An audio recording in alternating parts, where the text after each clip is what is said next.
The future of the Canada Malting site, once used to malt barley, hangs in the balance. A heated topic of debate for years, there seems to be arguments over what should be made of the former factory. For Renwick Development, they're hoping to acquire the site and begin construction within a year, with a goal to build around 100 social housing units, which would represent about a quarter of all units. Yet some argue that their commitment to social housing isn't enough, especially given Montreal's current housing crisis. But Renwick Development suggests that the private sector is vital for major projects like this one.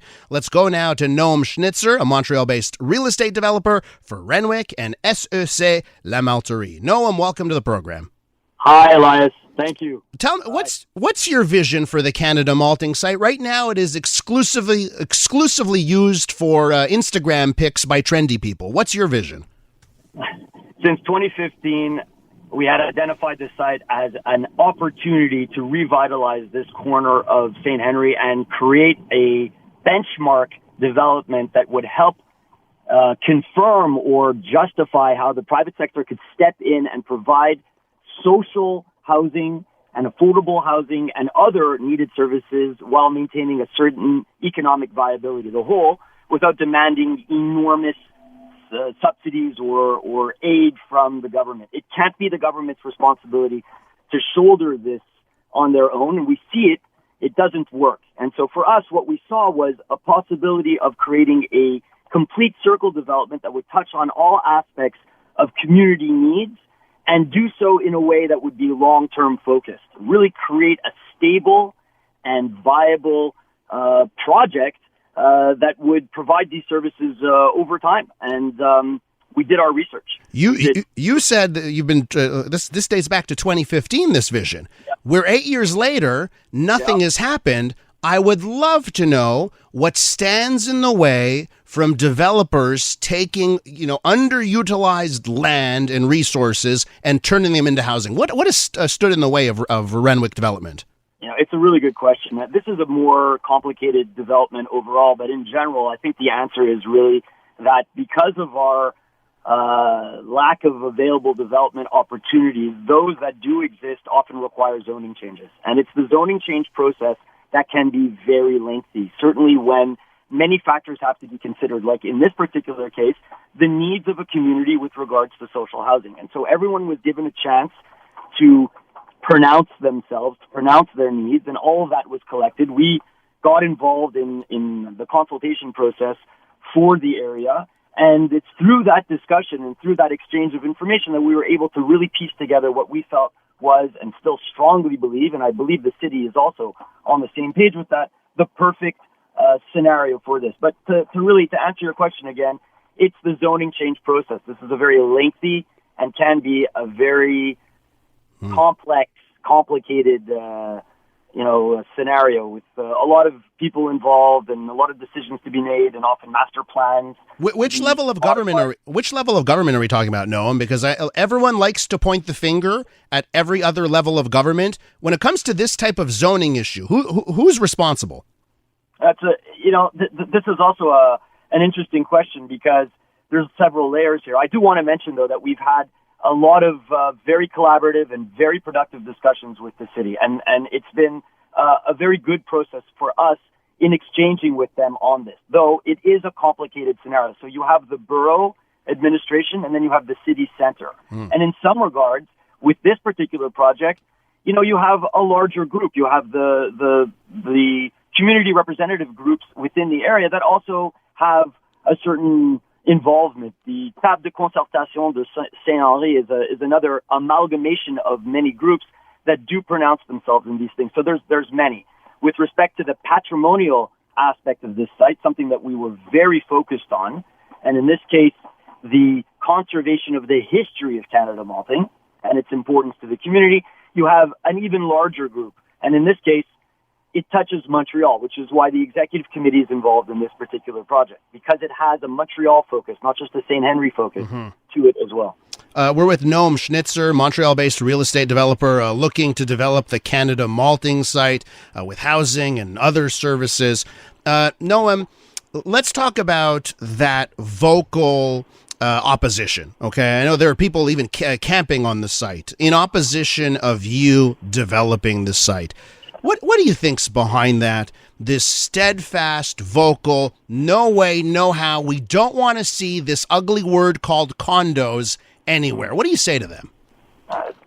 This is a great question, Elias.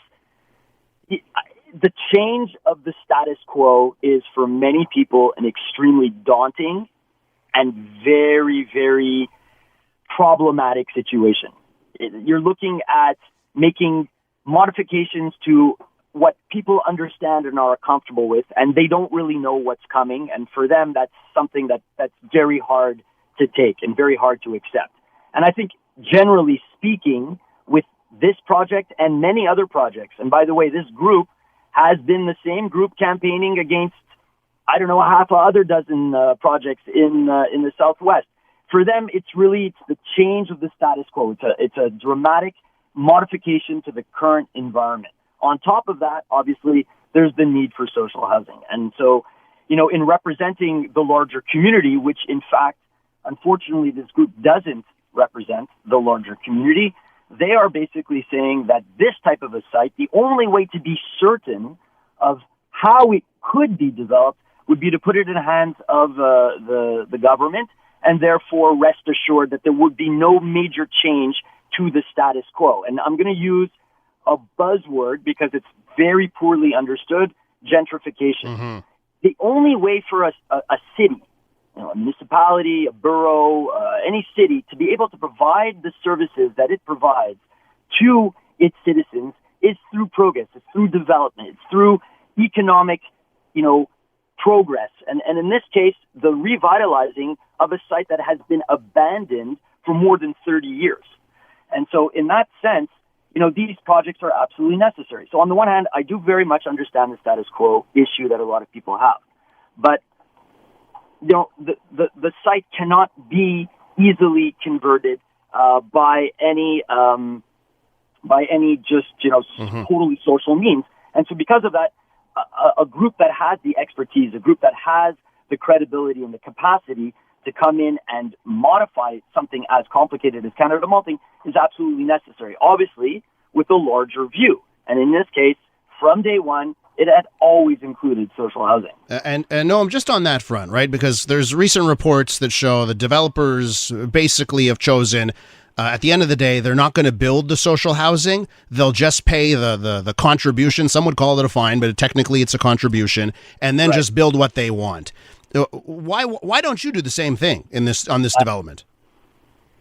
The communauté complète, the complete community scenario behind the development of Canada Malting was fundamental from day one for the propositions that we had made and for our understanding of how this development could proceed. The way I look at it, the way our group looks at it, is that every aspect of municipal life needs to be represented in every development in some manner. And in this case, because of the size of the project, we have the ability to address that to a large scale, almost across the entire spectrum. So we're talking about destination services. We're talking about social housing. We're talking about family-oriented dwellings specifically for families. Mm-hmm. And so to touch on a comment that you had made previously regarding condos, the buzzword, any, individual division within a collective is really a condo, but it's what type of condos? And so these are not speculative condos. These are condos for families, people who would become contributing members of the community of the Southwest. We have, urban agriculture. We have an event center. We have all sorts of elements that would touch on every aspect of where the needs are. So it's that complete community. So for us, there's no question as to whether or not the social housing must be a component of this development. And in our goal is actually to deliver the social housing in the first phase. That's Noam Schnitzer from Renwick Development. Noam, thanks so much for your time. My pleasure, Elias. Talk to you soon.